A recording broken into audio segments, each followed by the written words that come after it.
Hi, everyone. Thank you for joining our training session today. My name is Robert Trent, and I'll be conducting your training. Today, I'll be talking through Originality Check with Originality in Canvas. This session is being recorded, and I'll make sure to provide a link to the recording afterward. I'm going to give a bit of a product overview today and also get into expected similarity as a concept to talk a bit about that.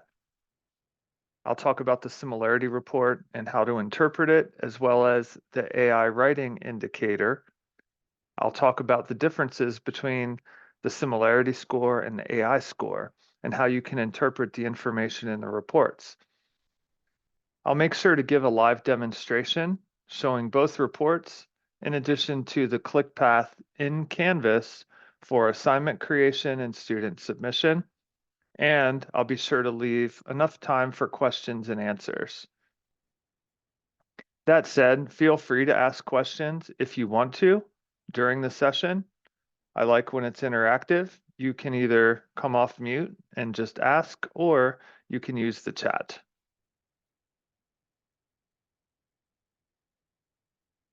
To start off, I just wanted to review our databases because I think this is pretty important to cover and kind of a good place to start as a foundation. When a paper is submitted to Turnitin through Canvas, it is compared against these databases and repositories. Our global student paper database now has over 1.8 billion student papers in it, with submissions from all over the world. It's a global database. The Internet Archive that we have has over 99 billion current and archived web pages. Archived meaning that if we crawl the text from a website, even if it's taken down, we can still indicate a match against it because we've archived the text we've crawled.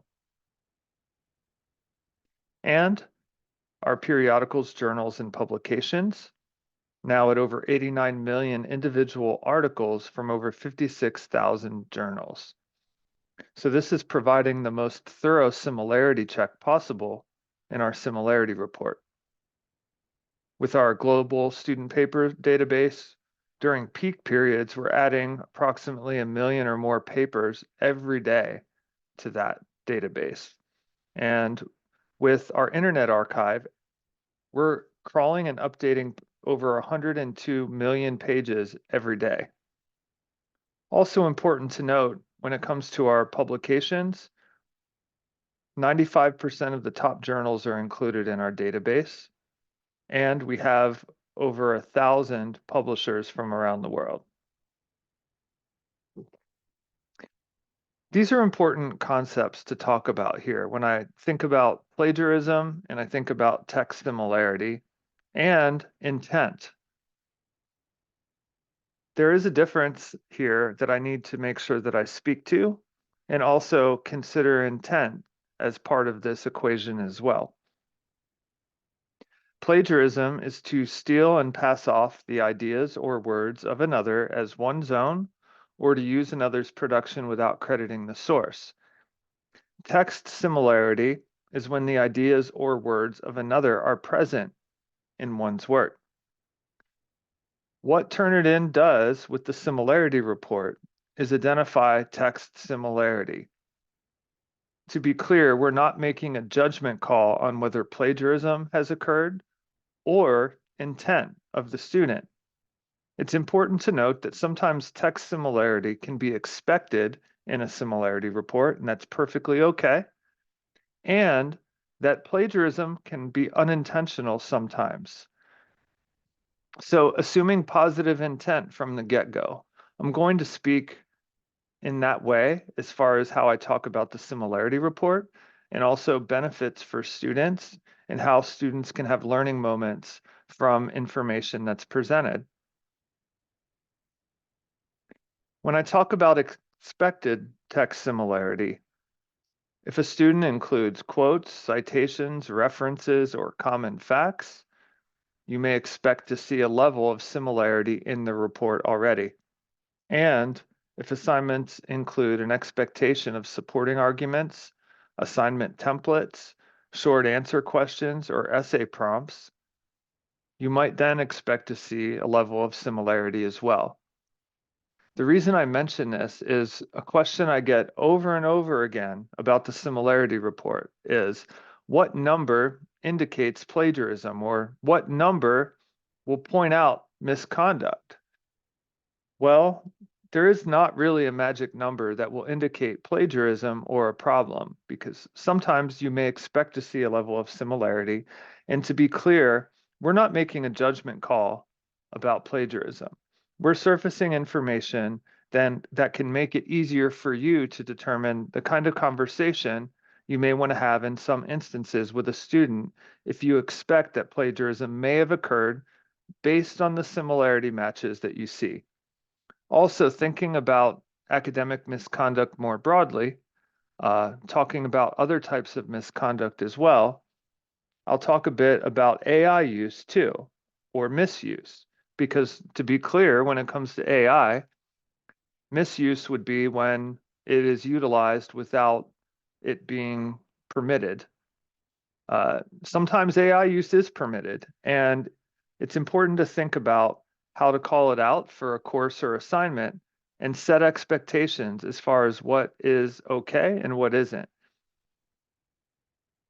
So back to expected similarity. Based on genres or task expectations in the similarity report, if you see situations where you run a similarity report and you see a level of similarity, if it's research writing or argumentative paper, or there are references provided to source material, those are all examples of when you might expect to see a level of similarity in the report already. But if it's creative writing or a narrative or reflective writing, for example, you may not expect to see similarity in those cases. So it's really important to think about interpreting the information that's presented and then determining next steps. And this example, I think, points it out well. I think a quick judgment might be that a higher similarity score is more of a problem, but in this illustration, it's not the case. On the left-hand side, what you're seeing is an example of a submission where 5% of the text is highlighted as similar.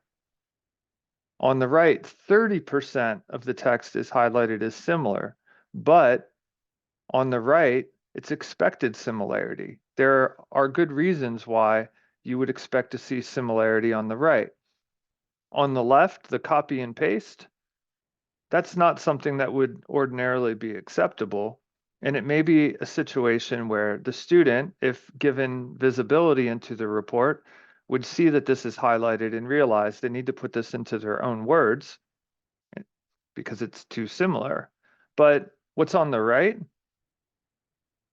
I think when you see an essay question or a citation or a common fact, quote, something unable to be paraphrased, or a reference list, those are all things where you would expect to see similarity. So the 30% on the right is actually okay, whereas the 5% may be a situation there where the student wants to revise and resubmit. So just some things to think about for context here. Keep in mind too, it is possible for an instructor to use filters to filter out matches that may not be a concern. And I'll talk about that today as well. And to speak broadly to academic misconduct or different types of unoriginal work, I think the plagiarism spectrum really is helpful to kind of think about the way things can span from original thinking to even engaging third parties to complete assignments on the behalf of a student. So looking at these different types of unoriginal work, student collusion, for example, working with another student on an assignment meant for an individual, is something that could be detected in a similarity report if there's a match between papers. Or word for word plagiarism, copying and pasting content from the internet, for example, without proper attribution. Or what about paraphrase plagiarism, rephrasing a source's ideas without proper attribution? Sometimes plagiarism can be inadvertent. Um, Thinking broadly about what Turnitin offers, we have another product called Gradescope that can detect computer code plagiarism. Um, Thinking about contract cheating, for example, our authorship tool that investigators can use on campus can help identify instances of potential contract cheating.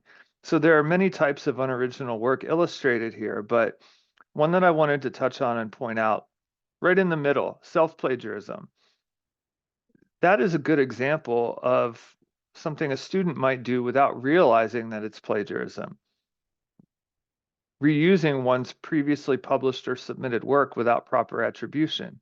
For example, if I were to type a paper for one class and then 2 years later just use that same paper for a different class, I wouldn't be submitting original work or new original work for that current class if I submitted a paper from a prior class. In that case, it could indicate a match against prior work. So just thinking in terms of assuming positive intent, often there's information that can surface in the similarity report that'll help students think about a little bit more about what they might want to do as far as how they want to approach their paper. If you give them visibility into the report, they can make some determination and corrections on their own. If you decide you don't want them to see the report, you can always have a conversation and use the information presented to help guide that conversation. So now I want to talk a bit about AI writing, and then I want to get into a demonstration in Canvas. So I think it's important for me to tee things up a bit with some of these topics. We are now offering AI writing detection capabilities in our products. There's an AI indicator that shows in the similarity report. So it's built directly into the report with a seamless workflow.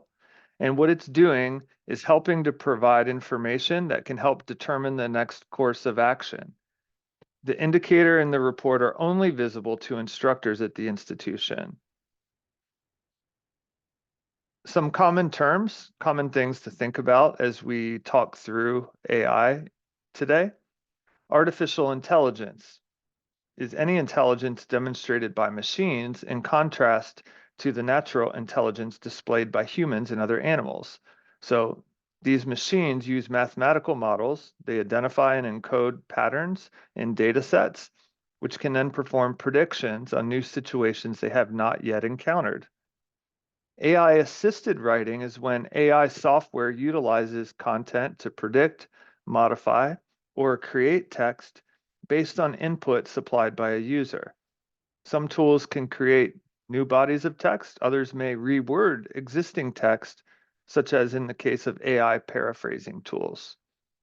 AI-generated text is text created by AI based on data of existing content on the internet, and ChatGPT, something we're hearing a lot about lately, is actually short for Chat Generative Pre-trained Transformer.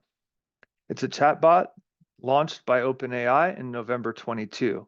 It's technically a large language model with supervised and reinforcement learning techniques, and it can produce a body of unique text from a user's input based on content from the internet. Some things you may want to think about in regards to honor codes and policies around academic integrity and having them address your course values or class values. So these are some important questions to think about in this new age that we're in with artificial intelligence and tools around it that are being used, sometimes in an appropriate way, sometimes not. So thinking about this, especially considering the fact that guidelines for AI use may vary from course to course or assignment to assignment. Is your syllabus or course outline updated as to how AI will be addressed? Do your instructional and assessment practices follow guidelines about the use of AI? To be specific, generative AI tools are those guidelines established in your syllabus or course outline? And have you clearly communicated what is acceptable or unacceptable? What are the limits of using generative AI tools? This would be based on the syllabus, course outline, and per assignment. So to think about all of this together, thinking about similarity detection and what plagiarism is, and thinking about acceptable and unacceptable uses of AI, thinking broadly about academic integrity and what this means with how you work with students. So first, to define policy would, I think, optimally be a case where you affirm academic integrity as a core value at the institution and help define and support standards on campus. Raising awareness and clarifying expectations for students around what is acceptable and unacceptable, and helping them understand that there's potential but also risks when it comes to using the internet. Ultimately, encouraging students to be responsible for academic integrity. In education, what we're doing at Turnitin is providing tools that can help educators and also help students. So what we're doing here is affirming the role of teacher as the guide and mentor. Ultimately, I would think that we want to foster a lifelong commitment to learning and develop fair and creative forms of assessment. And of course, protecting your values. Ultimately, I think you would want to reduce opportunities to engage in academic dishonesty. And I'll talk more about how assignment prompts, for example, can be adjusted in this way to reduce opportunities to engage in academic dishonesty. And also thinking about what would you do or how would you respond to academic dishonesty when it occurs? So I'm going to get into the tools and talk about these concepts and principles. Now, thinking about policy and honor codes, research has shown that honor codes must be enacted in a supportive manner. So quotes you see here are from a while back, 96, but still relevant today. Trevino and McCabe, who did pioneering work that has driven academic integrity awareness, stated, students consistently indicate that when they feel part of a campus community, when they believe faculty are committed to their courses, and when they are aware of the policies of their institution concerning academic integrity, they are less likely to cheat. Successful honor codes help create such an environment among students. So thinking about, communication and honor codes and, students feeling part of their community. So now I think it's time to get into Canvas so that I can show how you would work with assignments, student submission, and live get into the similarity report and the AI indicator. Are there any questions for me before I go through Canvas and do a demonstration for you?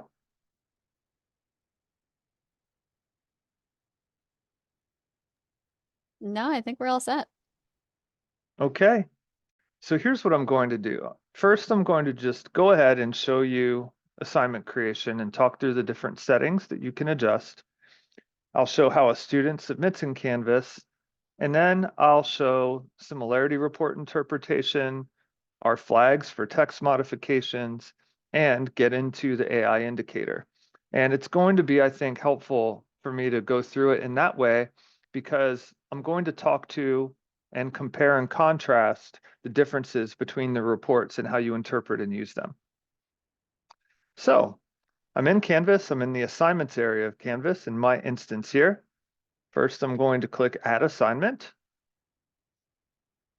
Assignment creation is quite easy using OC or Originality check in Canvas. First, I'll give the assignment a name.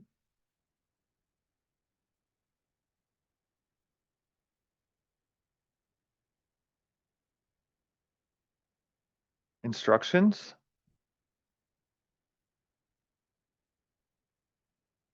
Or information about the assignment. The number of points the assignment is worth. And then the submission type, I want to set to online submission type. That's the submission type you need to choose. And then you want to check the boxes for file uploads and or text entry. I typically focus on the file upload method. The reason I do that is to ensure that students are submitting from a savable source so they don't lose their work. Text entry, I think, is good for shorter entries. However, we would not want students to type a very long paper into a text entry box. Perhaps copy and paste it from a savable source, but we wouldn't want a browser hiccup to affect their work. So I'll focus on file uploads. Then below, you can set the number of attempts to unlimited or limit it to a certain number of attempts or submissions that the student has. In the context of this assignment, I'm going to set things up to most benefit the student in the writing process. So that would be the example here. That said, there are different ways you can adjust the settings based on your needs, based on the assignment type, and things like that. I'm going to give them multiple attempts so they have the ability to revise and resubmit if needed. Now, next I get to the plagiarism review box. I just want to show you something really quick though that's kind of important. If I select the online submission type, but then I do not check the boxes for file uploads or text entry, you don't see that plagiarism review box until the box is checked and then it shows up. So that's important to note. If you don't see plagiarism review, double check to make sure you've made a selection under online entry options. Then plagiarism review area shows up. You select the tool here in the dropdown, Turnitin CPF for the Canvas plagiarism framework. And then you get some settings that show up. For a true assignment, you typically want your papers to be stored in the paper repository. That way, the submissions to this assignment can be compared against later in future assignments. And if there's any collusion between students, that would be showing up in the report. I am not going to store the paper in this demonstration because this is a demonstration and I don't want it to be indexed. However, for a true assignment, you likely would want that to be indexed so that it can be compared against and you can be sure that if it's reused, a match would be indicated. Then I leave the boxes checked for all the repositories to compare the papers to, the student paper databases, the website content, and periodicals, journals, and publications.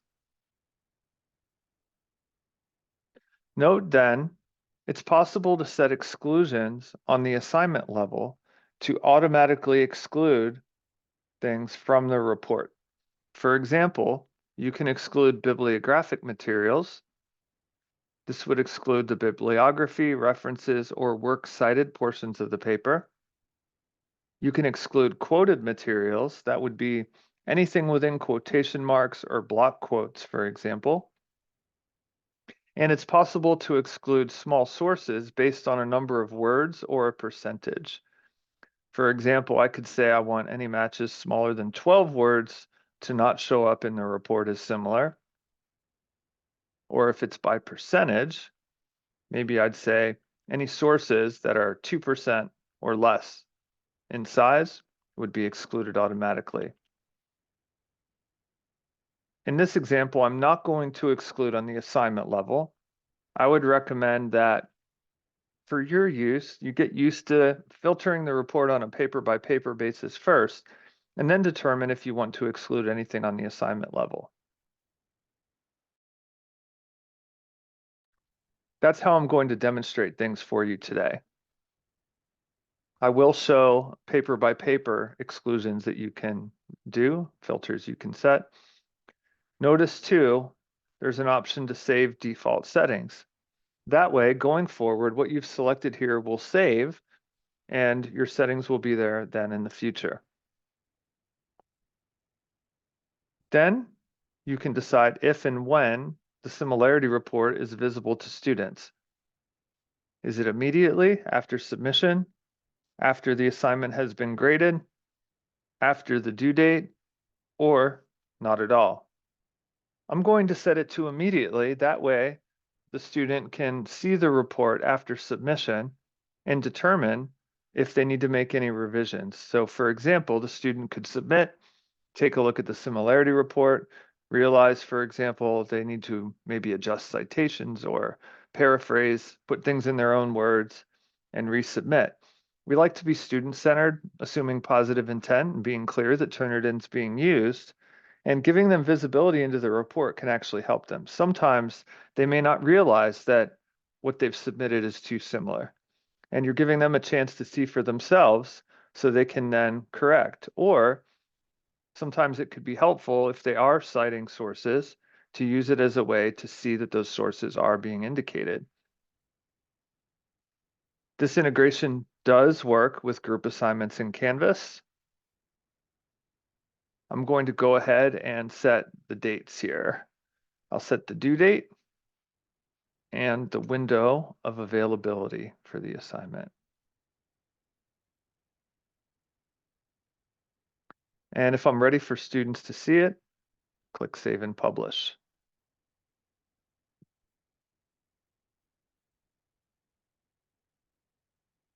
Pretty straightforward.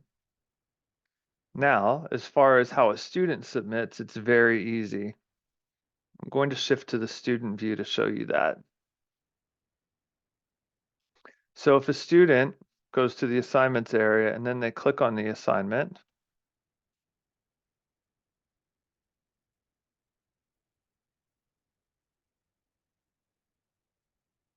they will see when it's due, how many attempts they have, the window of availability, and the assignment details or instructions.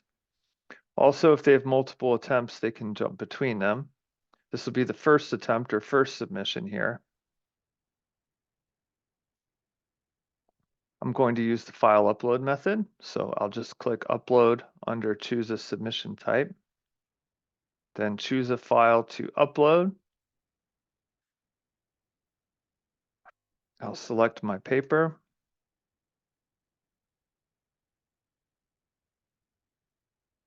Not done yet. Next, I agree to the end user license agreement. There's just a checkbox there. You can read the agreement by clicking on the link if needed. And then after agreeing to the end user license agreement, I click Submit Assignment. So it's that easy for a student to submit. Very straightforward.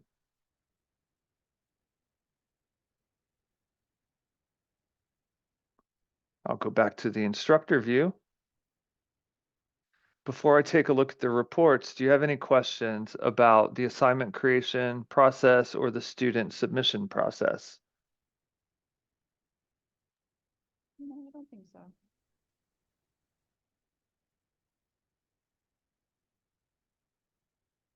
So I'm going to jump to an assignment I created earlier today. Typically, the report generates in under a minute. To access the report, you go to SpeedGrader. So I clicked on the assignment as an instructor, then I click on SpeedGrader. Canvas SpeedGrader is what you'd utilize for your grading, your feedback. If you use Canvas rubrics, for example, if you use markup tools, you use SpeedGrader for that. But very conveniently, if you look over on the right-hand side from SpeedGrader, you see a similarity score. It says 39%. 39% of the paper is similar when compared against sources in our databases and repositories. I'm going to click on the score to open up the similarity report to get into our viewer.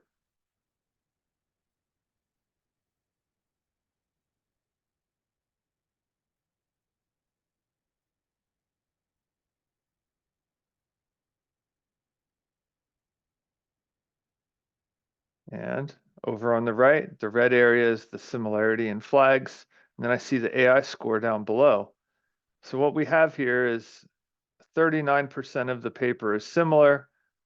45% of qualifying text has been shown to potentially be AI written. So first, I want to go into the similarity report. There's different ways to look at the similarity report versus the AI indicator and report. So first, I'll click on that 39. Okay, so after I expand that similarity layer. Click on 39. That takes me to the match overview, which shows me the percentage of the document that's similar when compared against our databases. Now I see a number of different things highlighted as matches in this submitted paper, and I want to navigate this to figure out what's going on. Now, what do I see right at the top? I see an essay prompt that is similar to another student paper. It's an essay prompt. I don't know that I would be overly concerned about that one. So let's just factor that in here, that this essay prompt may show up across student papers based on what it is. It's expected similarity. If I click on the little arrow over on the right next to that source, note that I have the ability to exclude a source here if I want to. I can click exclude sources, and I can exclude everywhere we've identified that, okay? So here, it's telling me that that essay prompt was similar to another student paper. I'll just exclude it from the report. Now it looks like this text is potentially showing up in other places as well, in other student papers. So it's possible that because of that, I may need to exclude another source because it shows us similar there. Now look what happened. I took out that essay prompt match, and now the similarity score dropped to 34% of the paper is similar. So that just gives you an example of how you have the ability to exclude sources or matches from the report to filter down. But again, expected similarity happens. What else do we see here? This one is within quotes, matching to an internet source. Let me take a look at that one. So a couple things to think about. This is within quotes and cited, so maybe it's not a concern, but I hadn't excluded it. But first, let's just look at an example of an internet source match. I can see that it's similar to text on the internet, and there's some surrounding text showing up in the window. So I can kind of compare surrounding text in the paper to surrounding text with the source. I can also see more if I click on this full source view button. Shows me all the surrounding text from the website, so I can see it without having to go to an external site. So now I have that side-by-side comparison. But, this is a case where it's within quotes. Now notice if I go back to the red layer here, there's this filter or funnel icon.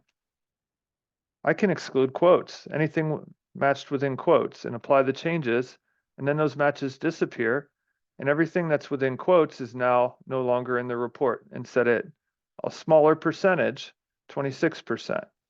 If I go back to those exclusions, I can also do the bibliographic materials or small sources by words or percentage.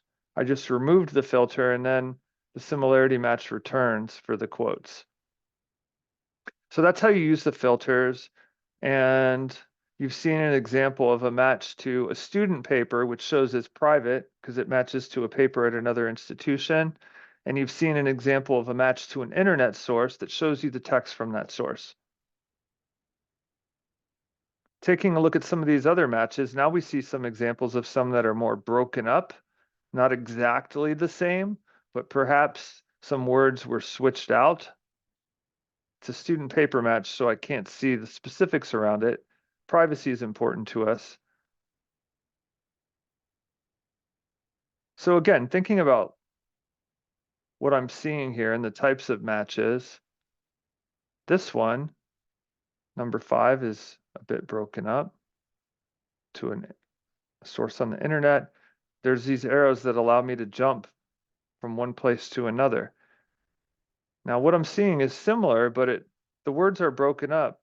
Maybe not as big of a concern.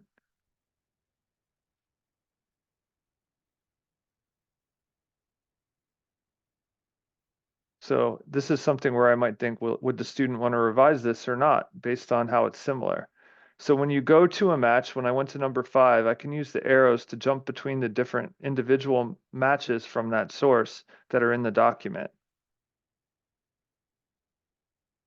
So if you gave the student visibility into the report, perhaps they would see what's similar here and realize there's some portions they may want to revise because they're showing as too similar. So we took a look at the similarity report here and internet matches, as well as student paper matches. Number 15 here is a publication match. It's smaller.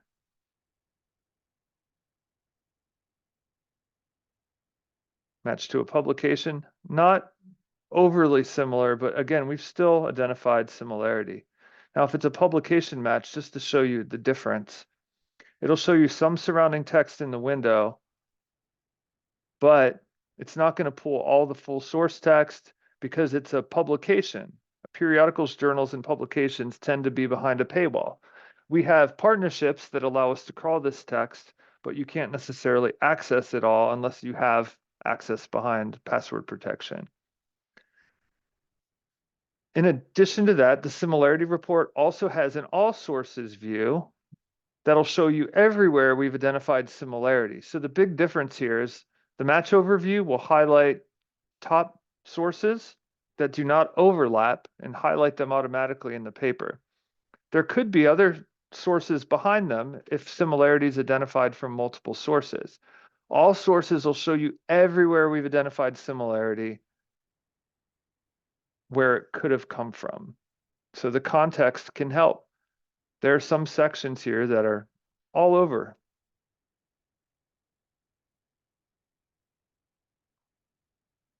So interesting for context. Now, if you excluded any sources, note you can also bring them back. If you go to excluded sources, you can do that. So for example, I click restore all and they're back in the report. And the flags indicator. Now, the flags indicator is something I think it's important to note. It identifies text modifications, which are very likely intentional attempts to circumvent similarity detection. So we typically want to start off assuming positive intent. If you see flags, though, maybe something you definitely want to look at, because there could be hidden text or replaced characters without much explanation for why they'd be there. So the hidden text. I didn't realize it, but I clicked on the hidden text. There are suspect characters on these pages I could not see. Here, there were quotation marks in white that I could not see, as though the student put them there to automatically exclude everything in between, such as what's here. We still identify the matches regardless of these white quotation marks, and we're just pointing out that they're there so you can see for yourself very quickly without much investigation. Now here's something else. There are white dollar signs in between these words.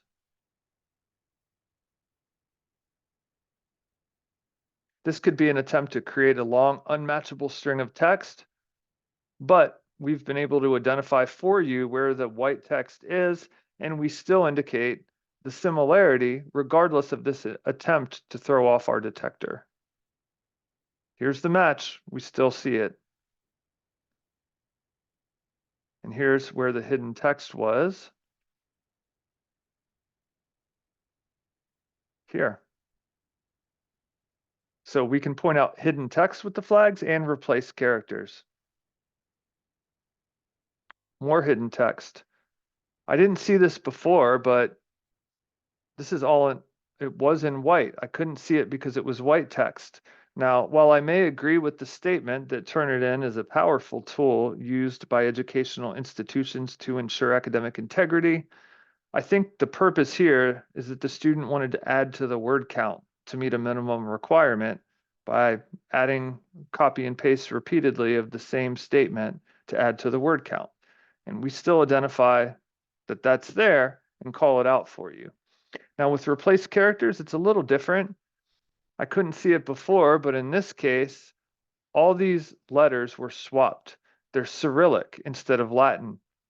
So not sure why a student would go to the, take the time to, for example, add a keyboard that would allow you to type Cyrillic characters and then swap out all these E's.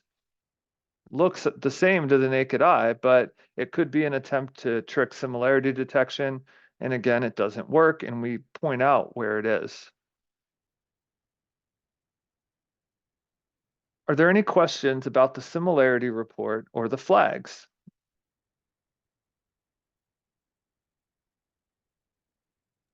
No. So I'm sure you're eager to learn more about the AI indicator. The AI indicator points out that 45% of qualifying text is likely AI written. Now I click on that number and it takes me to the AI report, which has the paper on the left, and I see highlighted text that has been determined to likely be AI.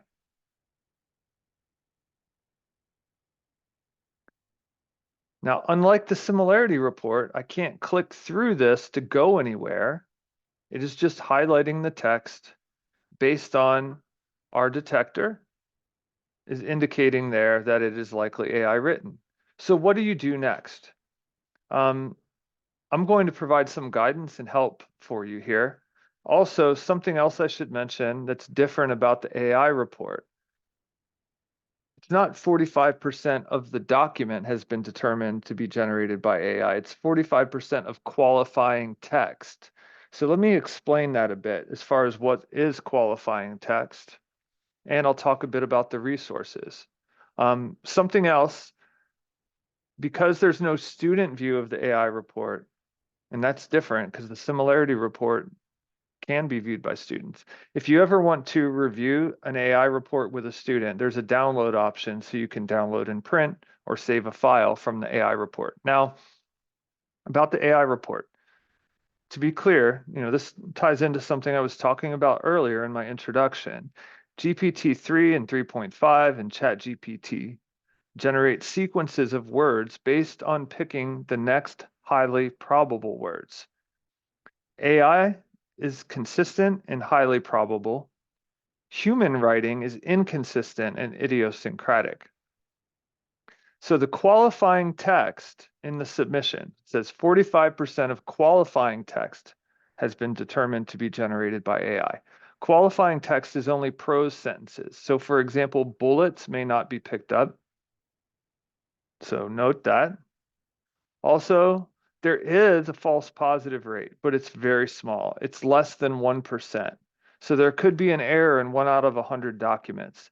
So we need to hold space for that as we think about, the conversation we might have with a student, but also we're transparent as far as how this works. Also note that if we highlight something as AI written, we're pretty certain that it is. In fact, we may not highlight something if we're less than certain. For example, if you see an AI score of 50%, it may actually be 65% AI writing, but we might miss up to 15% of AI written text simply because we don't want to tag something or highlight it in error. We have tested over 800,000 papers since last April with this tool. The AI scores, note, if they're under 20%, they could have a higher incidence of false positives, but we'll indicate with an asterisk next to those smaller AI scores to call that out to indicate that it is a bit less reliable. Note too that the minimum word requirement for qualifying text is 300 words. So if it's less than 300, it won't generate a report. Also, we do have paraphrase detection running in the background. So even if a paraphrasing tool is used, we're retaining effectiveness. So with these paraphrase detection capabilities, there's more work being done as far as what can surface for you to look at in regards to paraphrasing. Just know that we do have paraphrase detection running as well so that we can still detect AI written work. So where do you go from here? You have a situation now where you have 45% AI score, thinking what next? If AI was not approved for use in this assignment, I may want to have a conversation.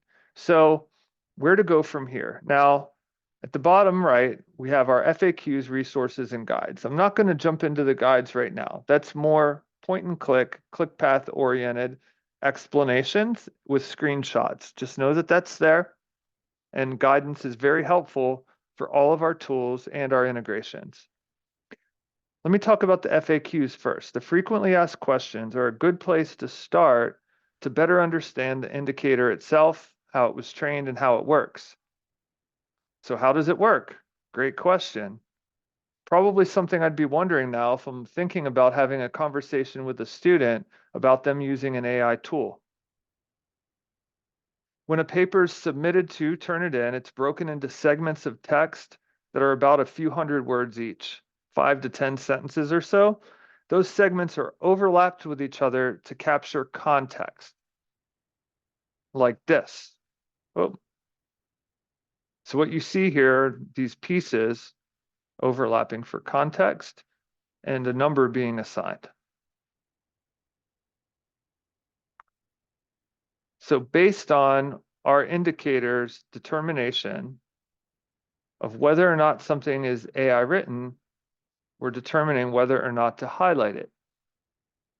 So each sentence gets a score between 0 and 1 to determine whether it's written by an AI or a human. And if our model determines it was not generated by AI, it gets a 0. If the entirety of the sentence was, it receives a score of 1.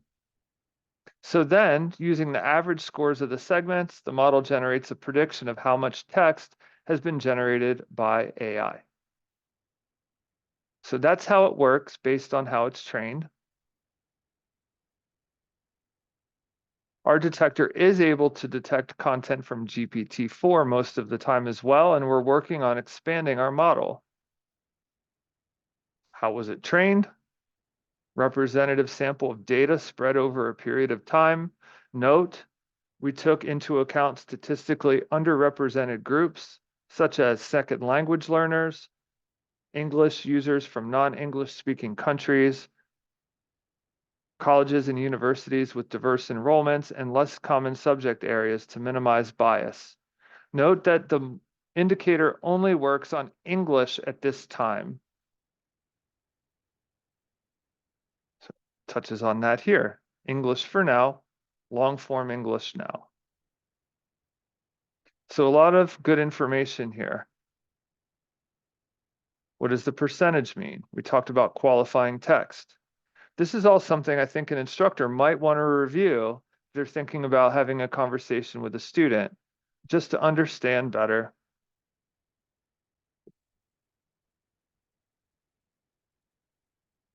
And these are all things I talked about earlier in regards to false positives and how do we ensure that it's small, less than 1%. And I talked about differences between the similarity report and the AI indicator as well.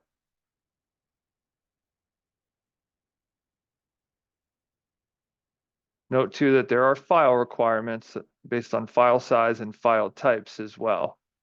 So PDFs, docs, text files, RTF, for example. So FAQs are very helpful. So again, if I consider myself in the position where I may want to have a conversation with a student, maybe I want to review the FAQs and take things into context. The resources are incredibly important too. My manager is managing the teaching learning innovations team, as well as a number of other groups. And her team has put together some incredible resources that can help when it comes to how to address different aspects around academic integrity and AI. So there are a lot of resources here for educators, administrators, and students even as well in regards to AI and our tools. So for example, some guidance on what AI generated text conversations that are happening now, information for educators. There's a guide for approaching AI generated text in the classroom and an annotated hot list, noting challenges and potential. So keeping in mind that there's potential with AI tools as well. And there are cases where perhaps it's encouraged for some assignments. a getting started guide for administrators and instructors, guidance on updating your academic integrity policy in the age of AI, a misuse checklist, basically giving you a checklist to help review your assignments for potential vulnerabilities, thinking about ways that you can craft your assignments so they're less vulnerable to generative AI tools being used. Or what about having a checklist or a rubric around misuse? We have all this information that can be downloaded as PDFs or guidance that can be made available. Or if you're nervous about the possibility, the very small possibility of a false positive, how would you handle that? Before, during the assignment, or how would you approach a student regarding potential misuse? A lot of really important things here, discussion starters, how to interpret the score and have a dialogue with students. But what about instructional resources to kind of kick things off with proper expectations? How about an activity guide around AI use and misuse so it's understood? This is an activity around it, a presentation deck to facilitate a classroom discussion about what constitutes AI use or misuse. So I think these resources are incredibly important as a complement to the tool. In fact, working hand in hand to ensure that we're thinking holistically about this and providing resources that can help with conversations. And what about student resources? So we're being transparent here. If a student's concerned about the possibility of a false positive, we have a guide here for students and an ethical AI use checklist for students so they fully understand what to consider as far as AI and the importance of original thinking throughout the writing process. For example, organizing ideas and citing sources. So these resources are incredibly, incredibly important for me to talk about because they should be used in conjunction with this report. This report would highlight text, but then when determining what to do next, it's important to understand how the indicator works and how to approach conversations because we are in a new age when it comes to this technology. We want to support you as much as possible with the right resources and information in addition to a highly accurate detection tool. So I've been talking for a while now. It's 5 minutes until the top of the hour. I wanted to make sure that I had space for questions. If you have any questions, I'm happy to try to answer them. What are your thoughts?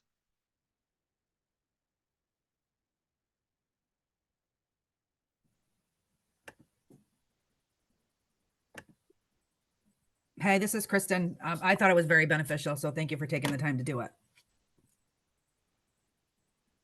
Oh, it's something I really enjoy talking about. Yeah, I would say that you gave us a lot to work with, Robert. A lot of, really great resources, and I think our faculty will definitely benefit from this demonstration as, not just going over the tool, but also going over the thoughts behind the development of the tool and, why we should think about different things besides just trying to catch students in the act, So yeah, I don't know. Does anybody else have any questions? No. I'm good. Thank you, though. Okay, well, thanks everyone. I appreciate your time today. I will send a follow-up either this afternoon or tomorrow that has a link to the recording, as well as links to resources that I talked about today. I'll go ahead and send that out. I appreciate your time and I hope you have a good rest of your day. Sounds good. Thank you very much. Thanks, everyone.